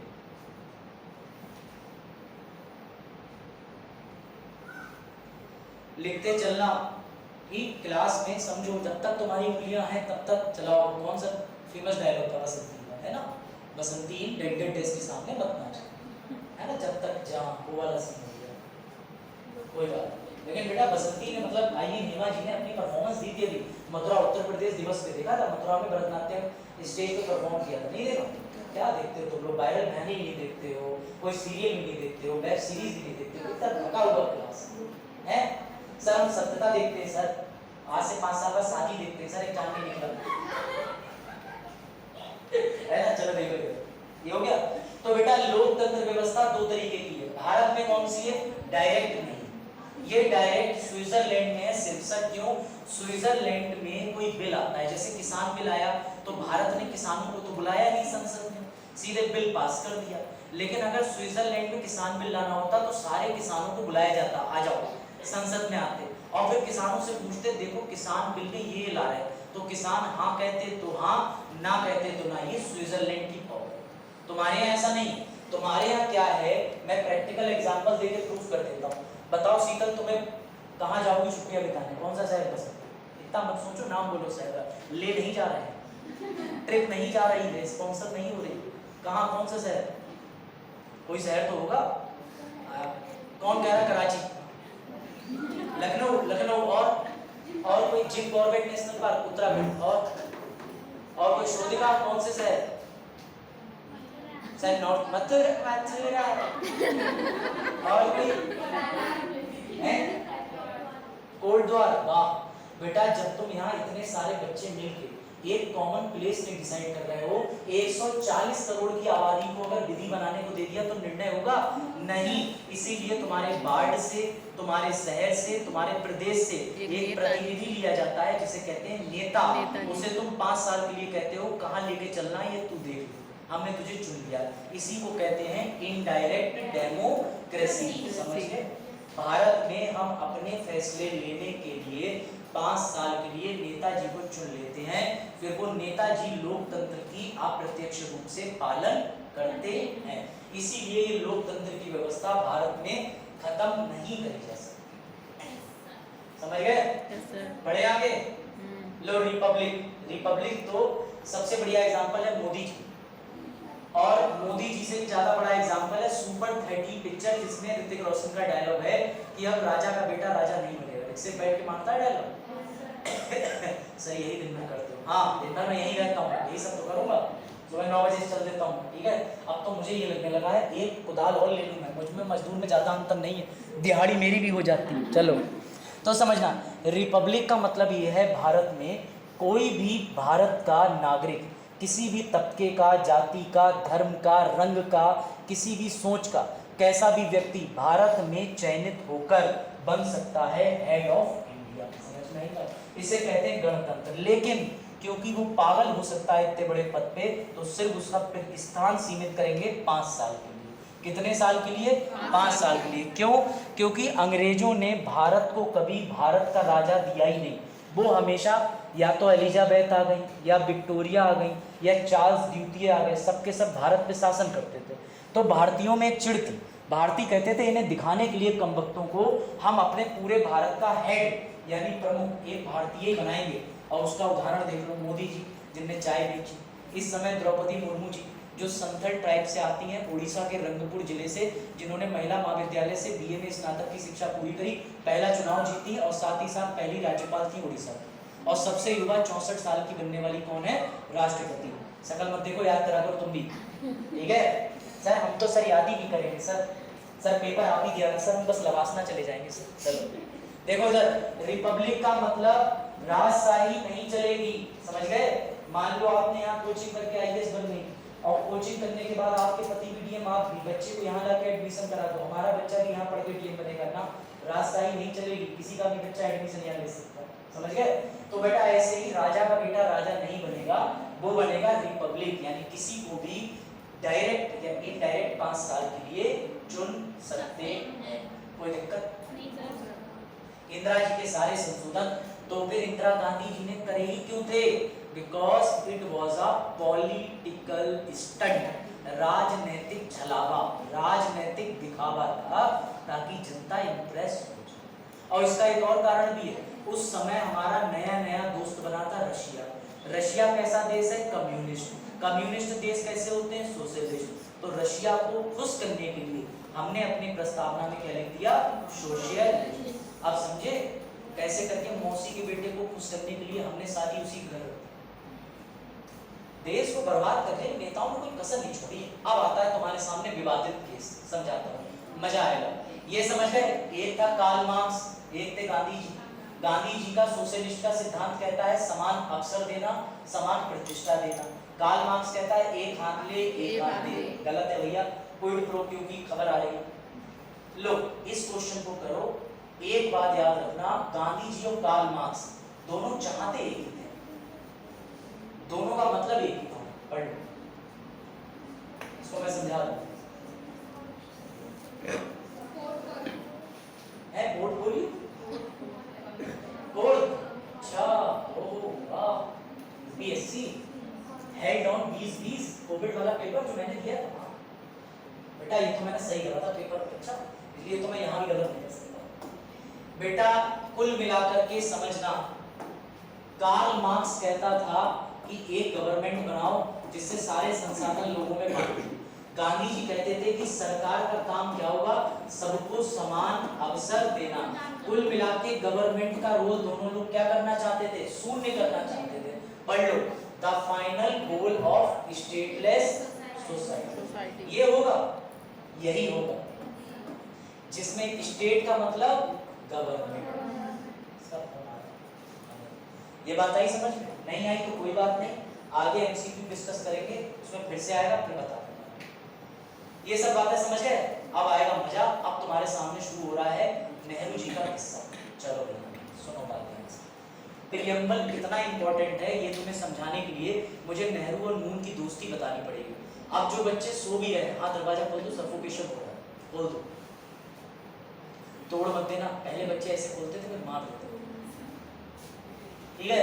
चलो भाई अब ध्यान से सुनना, ये लास्ट स्टोरी है, इसके बाद लेक्चर खत्म, फिर एमसीक्यू करेंगे, 4-5 एमसीक्यू, ठीक? समझना। भारत कब आजाद हुआ? होने दो, 15 अगस्त।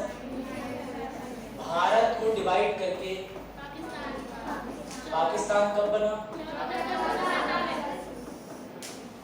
इन दोनों को बनाया किसने तो सुन लो।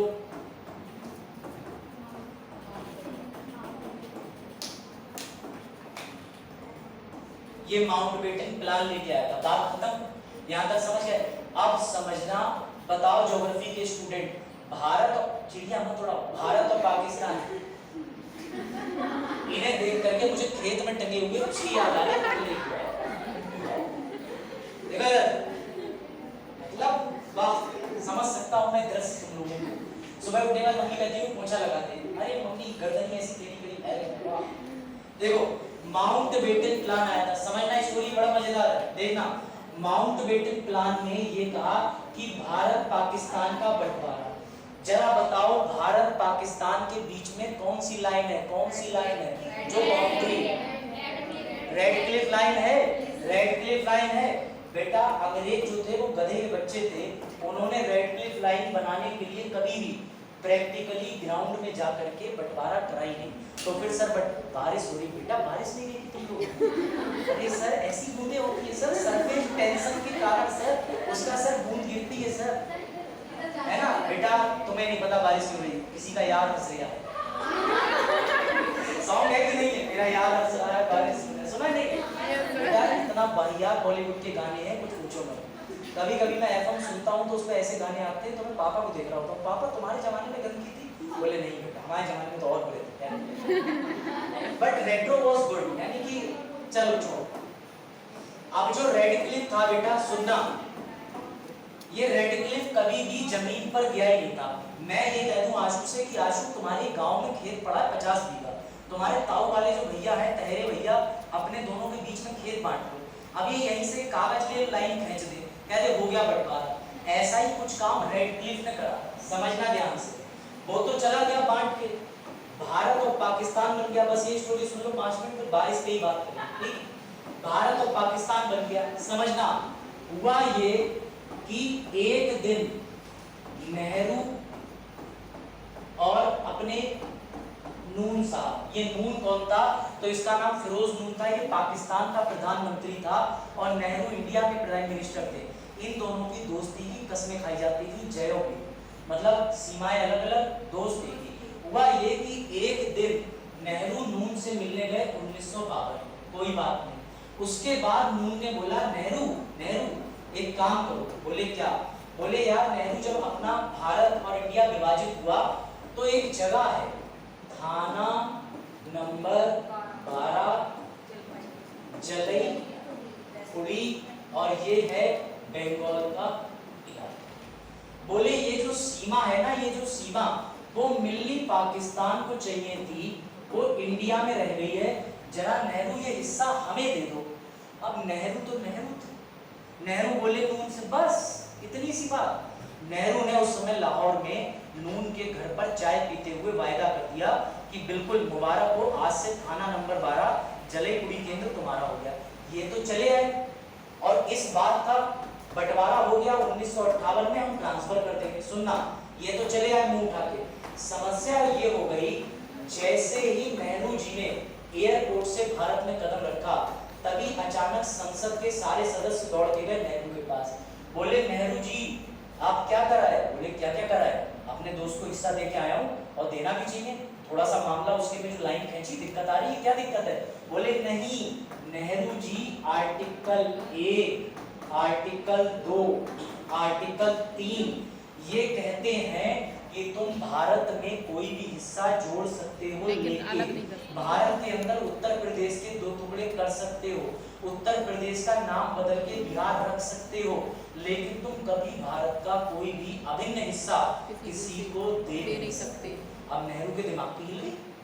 नेहरू बोला क्या बकवास कर रहे, दे नहीं सकते। मैं नेहरू हूँ और मैं जो हूँ पार्लियामेंट से चुना हुआ एक लीडर हूँ और मेरे पास डेमोक्रेटिक अधिकार है, मैं सोवेरेन हूँ। और ऐसा प्रस्तावना कहती है, प्रस्तावना मुझे शक्ति देती है कि मैं कोई भी फैसला ले सकता हूँ, चाहे वो संविधान में लिखा हो चाहे वो संविधान में। अब बेटा मुबारक हो, नेहरू जी तो ये कह के आगे बढ़ गए और दुख की बात ये हो गई कि हमारे देश के संविधान में संशोधन हो गया, 9th कॉन्स्टिट्यूशनल अमेंडमेंट 1960 और थाना संख्या 12 जलई हुई उठा के दे दिया पाकिस्तान। किसे दे दिया? पाकिस्तान। लेकिन यहाँ तक कहानी खत्म नहीं। उस समय डॉक्टर राजेंद्र प्रसाद देश के राष्ट्रपति थे। राजेंद्र प्रसाद बोले ये क्या बेवकूफी हो गई हमसे। राजेंद्र प्रसाद जी ने क्या करा, राजेंद्र प्रसाद जी ने 1960 में सुप्रीम कोर्ट से सलाह मांगी और सलाह मांगने का अनुच्छेद है अनुच्छेद 143। बेटा राष्ट्रपति जी ने कहा कि मुझे हे सुप्रीम कोर्ट ये बताओ कि ये बेरूबारी इलाका, इस इलाके का नाम था बेरूबारी। क्या नाम था? बेरूबारी। ये जो बेरूबारी इलाका दे दिया है नेहरू को, क्या हम दे सकते हैं कि नहीं दे सकते हैं? तो बेटा याद रखना उस समय सुप्रीम कोर्ट ने कहा था नहीं। दूसरा इन्होंने पॉइंट पूछा राष्ट्रपति साहब ने कि नेहरू ने वर्णन करा है प्रस्तावना का, क्या प्रस्तावना संविधान का भाग है या नहीं है? तो बेटा सुप्रीम कोर्ट ने ये भी मना कर दिया कि प्रस्तावना संविधान का भाग नहीं है। जिसके लिए नेहरू चीख रहे थे ना कि प्रस्तावना की वजह से हिस्सा दे दो दे दो दे दो, सुप्रीम कोर्ट ने कह दिया प्रस्तावना तो संविधान का भाग ही नहीं। बेटा ये तो वही वाली बात हो गई कि प्रस्तावना इतनी देर से पढ़ रहे हैं पर संविधान का भाग ही नहीं। कोई बात नहीं बेटा, आगे देखते हैं। आगे चल के एक केस और हुआ, उसका नाम है केशवानंदा भारती। लिखो केशवानंदा भारती केस हुआ 1973 में। इसमें बेरूबारी मामले को पलट दिया गया और कह दिया गया कि प्रस्तावना संविधान का अंग है। इसका मतलब नेहरू जी ठीक थे। नेहरू जी का कहना था कि प्रस्तावना का प्रयोग करके मैं खुद को सोवेरेन मान के हिस्सा दे सकता हूं, लेकिन सुप्रीम कोर्ट से गलती हो गई, उसने बेरूबारी केस में बोला नहीं दे सकते नेहरू जी क्योंकि प्रस्तावना तो संविधान का हिस्सा है ही नहीं। लेकिन ये मामला पलट गया केशवानंदा भारती केस में और इस केस में स्पष्ट कर दिया गया कि प्रस्तावना संविधान का हिस्सा है या नहीं। सर कंफ्यूजन मत करो, बस सीधे बताओ आज की डेट में प्रस्तावना संविधान का हिस्सा है कि नहीं है? क्या उत्तर है? तो बेटा फिर से एक केस आया, उसका नाम भी लिख लो, LIC केस 1995, जिसने ये कन्फर्मिटी कर दी हाँ प्रस्तावना भारतीय संविधान का अभिन्न अंग है। लिखो समझ गए? तो मैं देख रहे हो प्रियम्बल का जलवा।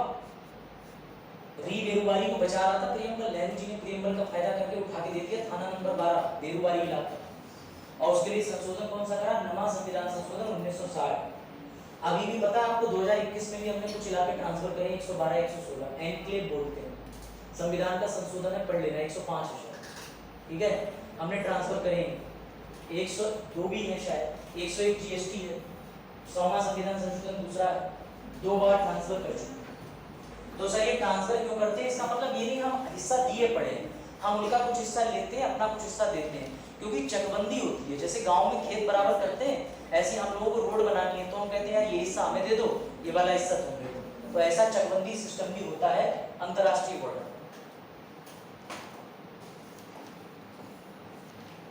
ठीक है? अब एक दिन ध्यान से सुनना। एक दिन हुआ ये कि अंशिका कोर्ट गई सुप्रीम कोर्ट और जाके गवर्नमेंट को क्रिटिसाइज करने लगी।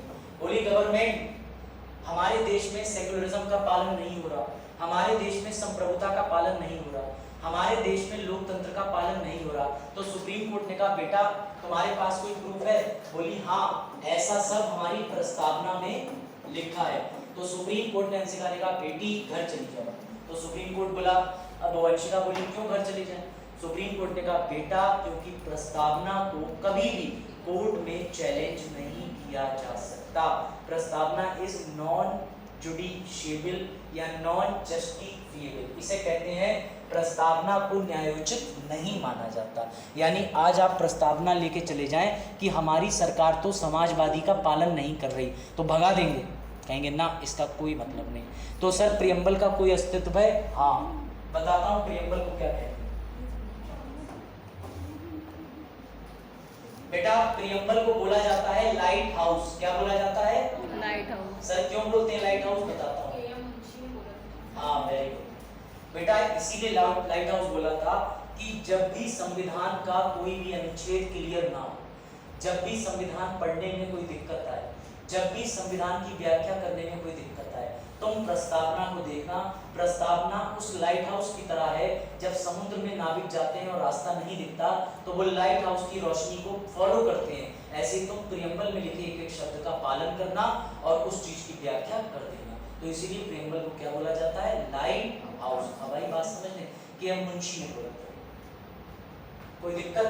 प्रियम्बल फिलोसॉफिकल है, प्रियम्बल जो है वो दार्शनिक शास्त्र पर बेस्ड है। प्रियम्बल एक ऐसा टॉपिक नहीं है जिसमें तुम्हें लगे कि आर्टिकल 14 की समानता है। प्रियम्बल ज्यादातर दार्शनिक है, इसमें स्टोरी है, कंसेप्ट है, इसलिए एक ही क्लास में खत्म भी हो जाता है, इसमें ज्यादा कुछ है ही नहीं पढ़ने में। तो सर अब हम क्या करेंगे? अब हम वो करेंगे जो तुम कभी नहीं करते, एमसीक्यू लगाएंगे ताकि तुम बोर हो। नेहरू नून समझौता पढ़ लेना, बेरुवारी लिख दिया है नोट्स में। चलो भैया पहला क्वेश्चन मुबारक हो 2018।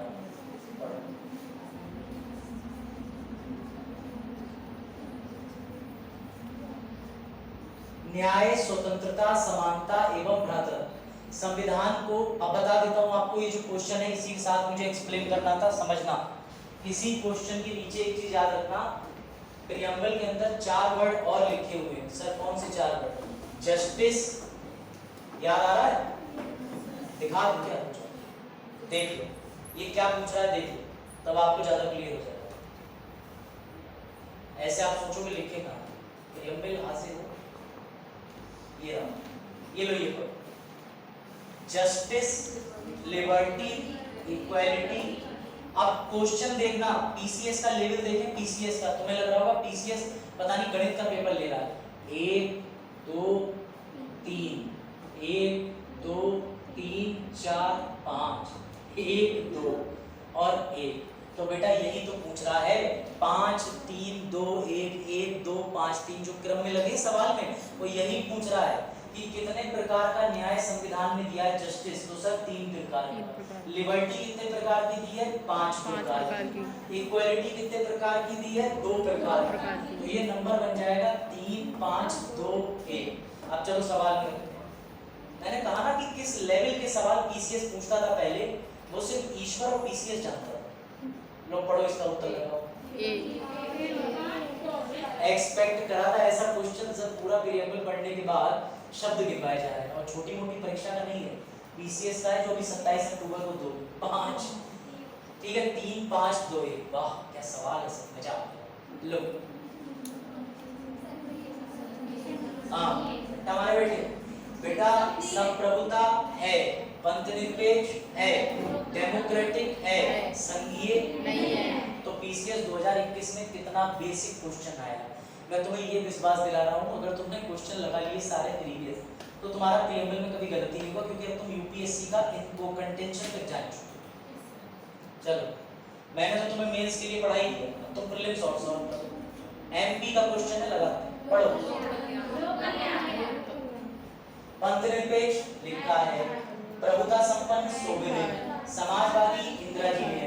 कितने आसान और कितने मजेदार क्वेश्चन है। वाह, मध्य प्रदेश का 2005 का अफसर बन गया, कहना जाओ जाओ देखें तुम्हारे क्वेश्चन। ये बताओ आईएएस, तुम्हें लग रहा होगा आईएएस में एक दिवसीय क्वेश्चन नहीं है, लो झेलो। हाँ, भारतीय संविधान की प्रस्तावना में स्वतंत्रता का वर्णन नहीं है, बताओ। किस किस की स्वतंत्रता का वर्णन नहीं है? हाँ भाई, हाँ, आर्थिक जो उत्तर कह रहा है वही सही उत्तर है, विश्वास है, फेथ। बेटा विचार की स्वतंत्रता है, आपने पढ़ा था ना, एक्सप्रेशन, बिलीफ, फेथ, वर्शिप, याद आ रहा है? उसी की बात हो रही, उसमें क्या नहीं लिखा था? आर्थिक स्वतंत्रता, ये नहीं। आर्थिक न्याय है, पर जस्टिस 3 प्रकार का दिया था, कौन सा? Social, political, economic. यहाँ न्याय लिखा होता तो ये सही हो जाता, लेकिन स्वतंत्रता की बात है तो गलत। वाह, चलो भाई, अगला प्रश्न तुम्हारी कंप्यूटर स्क्रीन पे 10 रुपए, वो भी तुम दोगे एक दूसरे को। पढ़ो मध्य प्रदेश वालों, पढ़ो। समाजवादी धर्मनिरपेक्ष शब्द 1950 में लागू संविधान का अंग नहीं थे। मुझे तो पहले ही वाला सही लगा भैया, पंथ निरपेक्ष वही धर्मनिरपेक्ष। सेक्युलर और सोशलिस्ट वर्ड और इंदिरा जी ने कब डाले थे? 1976 में। तो पहली लाइन पढ़ो ना, ये कह रहा है कि सोशलिस्ट और सेक्युलर वर्ड 1950 में लागू संविधान का अंग नहीं थे, सही कह रहा। अगला पढ़ लो, उक्त शब्द 1977 में जोड़े? नहीं। 85 में? नहीं। अभी भी प्रस्तावना में है ही नहीं, ये भी गलत। तो पहला पॉइंट ही सही है। इस क्वेश्चन को भी क्लेम कर सकता है क्योंकि पंथ निरपेक्ष, धर्म निरपेक्ष तो शब्द ही नहीं है। बिल्कुल सही बात है, लेकिन याद रखना, अगर पंथ निरपेक्ष ना मिले और बिल्कुल मरने वाली स्थिति आई जाए कि अटेम्प्ट करना है, तो टिक मार देना, लेकिन हकीकत ये है कि पंथ निरपेक्ष लिखा है, धर्म निरपेक्ष कोई शब्द है ही नहीं। पार्लियामेंट में शपथ लेते टाइम भी धर्म निरपेक्ष बोलते थे। पता नहीं हमने कभी पॉलिटिक्स पढ़ी नहीं। अब अभ्युदय के रजिस्ट्रेशन फॉर्म आए तो अब की बार संसद में प्रिंट भिजवाएं, है ना? जो भी, चलो, ये है सबसे प्यारा क्वेश्चन जो दोबारा रिपीट हुआ है। सर ये सीखा है, ज्यादा पढ़ रहे थे बेटा। मैं ये वाला क्वालिफाई जीआईसी 2021 वाला, मतलब ये फाइनल है इसमें मेरा, बस जीआईसी में गवर्नमेंट नियुक्ति नहीं दे रही। गवर्नमेंट कह रही है हम कोटा नहीं बता पाए कितना कितना। चल लगाओ भाई, श्रेया मारो तुक्का। हाँ बेटा, प्रजातंत्र गणतंत्र की जन्म कुंडली, ये भी बात मुंशी जी ने कही थी। मुंशी जी, मुंशी केएम मुंशी, भूलोगे तो नहीं बेटा? मुंशी लोग कुंडली देख लेते होंगे, मुझे तो ऐसा ही लगता है। छत्तीसगढ़ का प्रश्न, सारे प्रश्न मिलेंगे सभी राज्यों के, सर पाकिस्तान का नहीं, उनकी औकात नहीं है सब पेपर निकालने। संविधान को पवित्र दस्तावेज किसने बोला है? दीनदयाल उपाध्याय। अंबेडकर साहब ने क्या बोला है? पवित्र। और साथ ही क्या बोला है? आत्मा, उद्देशिका को। लेकिन हृदय और आत्मा कौन से अनुच्छेद को बोला है? 32। कंफ्यूज मत हो जाना, नहीं गिर जाओ। ये आया सबसे प्यारा प्रश्न आज का। हाँ बेटा, इसका उत्तर दो। Preamble is not a part of constitution, किसने बोला गया था?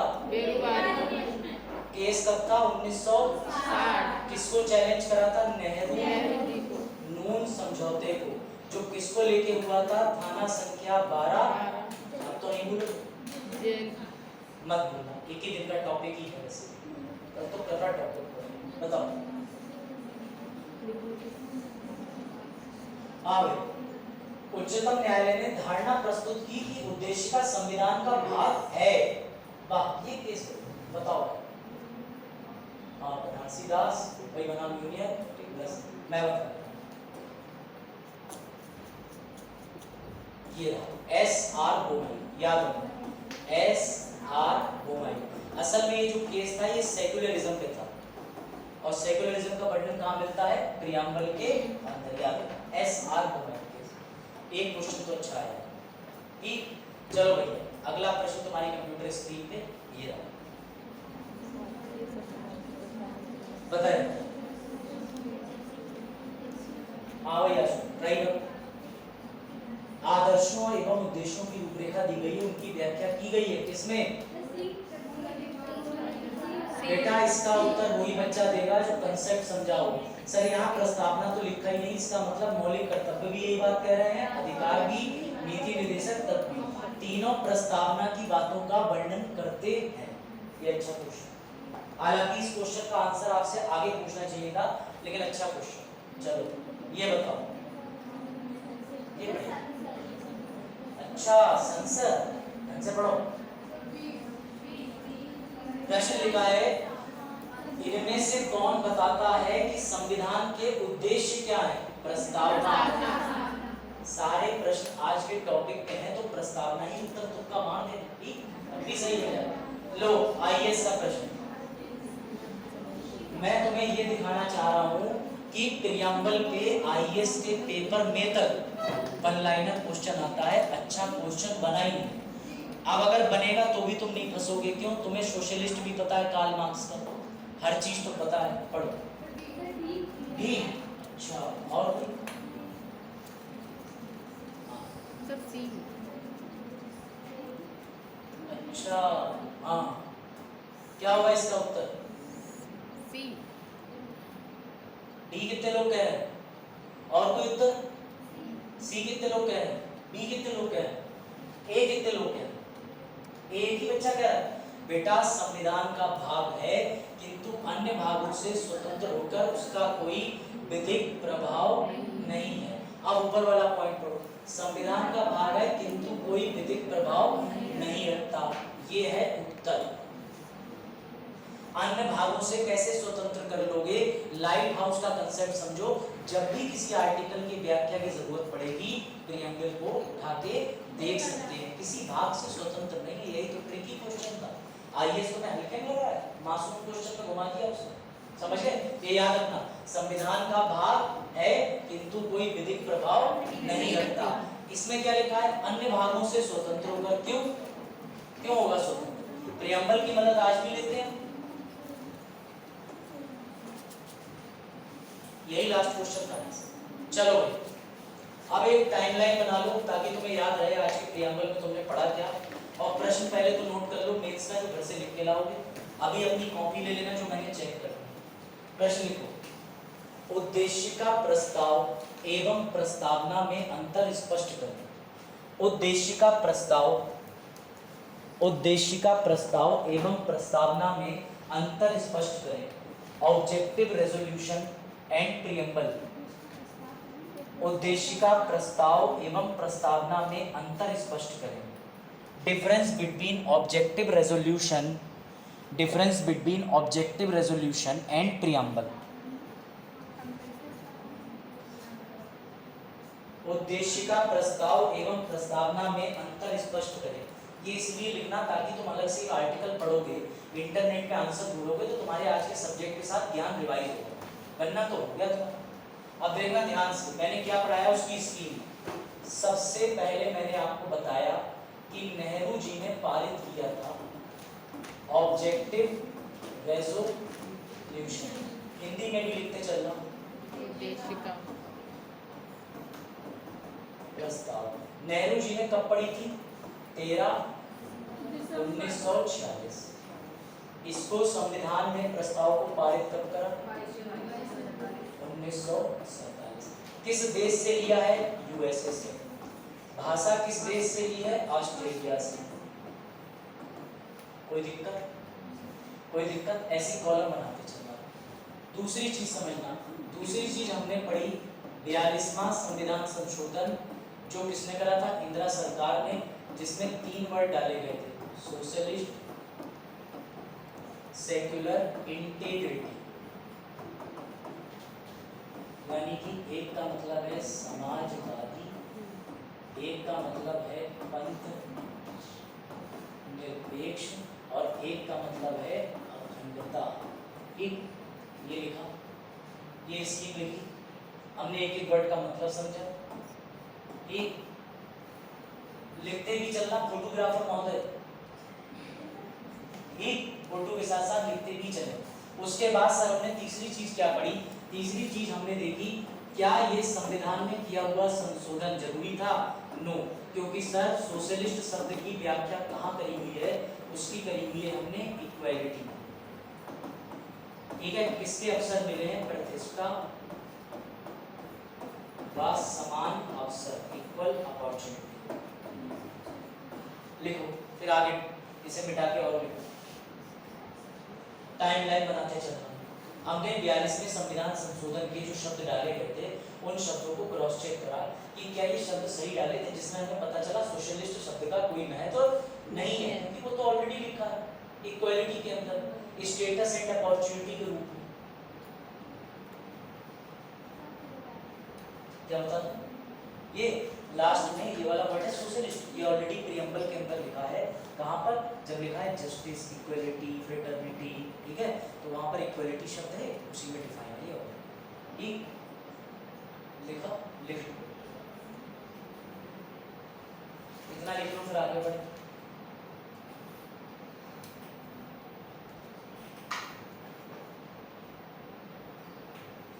क्या हुआ छोड़ना?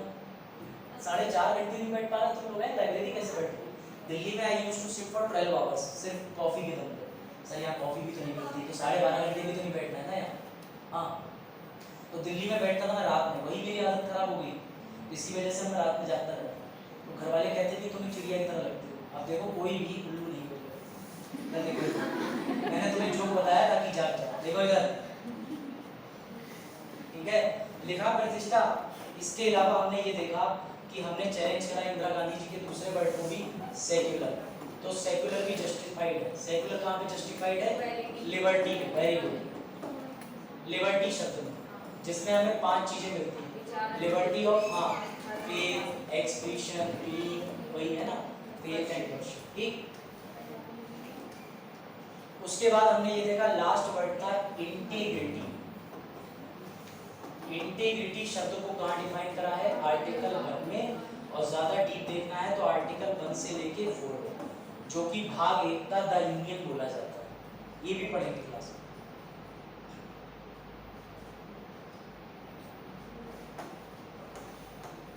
ठीक, उसके बाद हमने क्या देखा? इन शब्दों की व्याख्या देखी, बचे हुए शब्द की व्याख्या देखी, फिर हमने केस पढ़ा, बेरुबारी केस। ठीक, भूमिका समझी, फिर हमने ये समझा प्रियम्बल संविधान का अंग है कि नहीं, ये समझा। साथ में हमने स्टार्टिंग में इसको कंपेयर करा। कंपेयर का मतलब तुलनात्मक अध्ययन करा, यूएसए से इंडिया का। हमने ये देखा कि इंडिया के अंदर उद्देश्य का प्रस्ताव अलग था और प्रियम्बल अलग था। अमेरिका के अंदर objective resolution and preamble is a same thing. ठीक है, ये लिखते चलो, इसीलिए मैंने फ्लो चार्ट बना के नोट शेयर कर दिए हैं ग्रुप में ऑलरेडी, ताकि आपको आज रिवाइज करने में कोई दिक्कत ना हो सकता है आप क्लास के अंदर फ्लो चार्ट ना प्रॉपर बना पाएं, मेरे नोट्स में सीक्वेंस दिया हुआ है तो उसको फॉलो कर लेना। बस ये है क्लास में लिखते चलो ताकि तुम्हारी आदत पड़ जाए। लिखा बच्चों? अब दूसरी चीज समझिएगा, एक लास्ट चीज बची है जो लास्ट में सीख, क्वेश्चन आ जाए प्रस्तावना को डिफाइन करें, तो प्रस्तावना में 4 चीजें होती हैं। क्या होती हैं? 4। बता देता हूं क्या 4।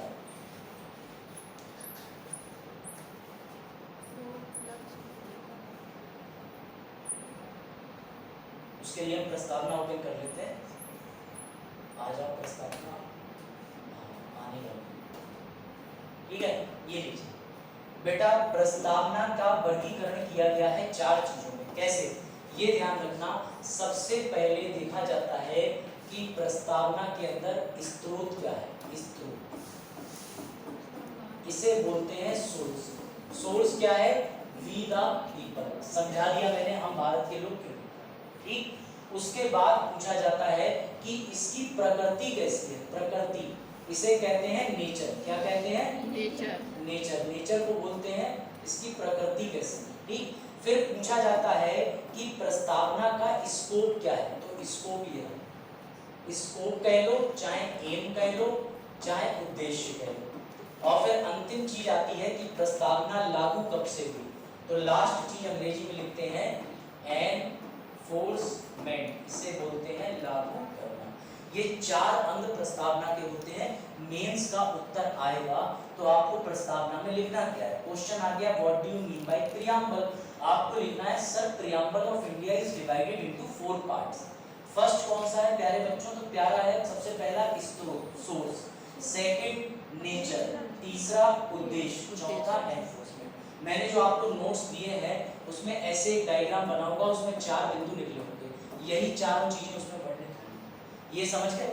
ऐसे ही प्रस्तावना की शुरुआत करनी है लिखने के लिए, और उसके बाद इसमें अगला जो स्टेप आएगा जब मेन सा क्वेश्चन होता है तो लिखते हैं 42वां संविधान संशोधन एवं प्रस्तावना पर उसका प्रभाव। फिर वर्ड डिफाइन कर देते हैं सोशलिस्ट, सेक्युलर, इंटीग्रिटी। अंत में निष्कर्ष लिख देते हैं कि 42वां संविधान संशोधन का प्रभाव यद्यपि प्रस्तावना पे अवश्य है परंतु ये सिर्फ एक राजनीतिक पूर्ति करता है। ऑलरेडी बाबा साहब के यानी पूर्व से ही बाबा साहब के वर्णित प्रस्तावना के अंदर सभी शब्दों की व्याख्या की हुई है शब्द। अच्छा गुड, आप जब मैं डीएम बन जाऊंगा आप पीए बनना, ठीक है? बहुत बढ़िया। किसी नेताजी के पास ऐसा तंत्र जरूर होना चाहिए। हम कहना चाहते हैं भाइयों बहनों कि आपकी मांगे भर दी जाएंगी तो नेताजी जेल में, बोले बहनों की मांगे भरने का मतलब समझ जाओ। चल यहाँ तक कोई दिक्कत बताओ? इससे ज़्यादा प्रियम्बल में ना पूछा जाएगा, ना पूछा जाता है, ना IAS, PCS, Madhya Pradesh police के क्वेश्चन तुमने सब लगा लिए। इससे ज़्यादा डीप लेवल नहीं जाता। हर इतवार को ये प्रियम्बल के क्वेश्चन पीडीएफ से फिर पढ़ लें, सारे क्वेश्चन बार बार पढ़ लें, प्रियम्बल की आदत समझ गए? कोई दिक्कत? अब जिन्हें आंसर चेक कराने